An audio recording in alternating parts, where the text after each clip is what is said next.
a nation get developed.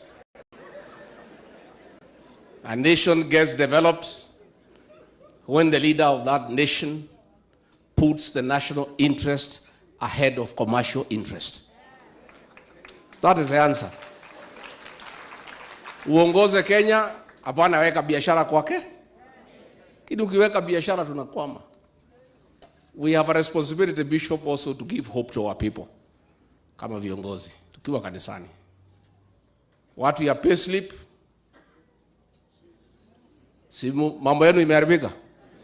The payslip has been raided. Tuliambiwa tutaweka pesa mfukoni, ile kidogo ilikuwekwa ikafanya nini? SHA inafanya kazi ama haifanyi? Watoto ya university wanasoma ama amekuwa nyumbani?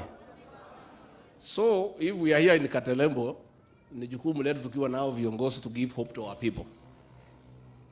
Tumesikiza Wakenya wanasema tupangane, tutafute serikali mpya mzuri ya kusaidia Kenya.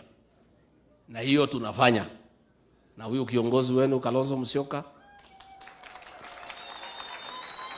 huyu Eugene Wamalwa, George Natembea, Fred Matiang'i, Rigiji yako hapo jikoni ndio na chora maneno.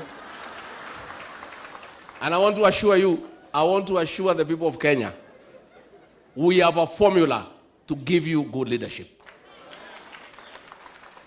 And your son Kalonzo Musyoka is a serious player in that negotiation. Na I want to assure nyinyi watu ya Ukambani, huyu kiongozi wenu na nyinyi tutalegesha heshima yenu kama jamii. Mumetharauliwa miaka mingi sana, si ndio?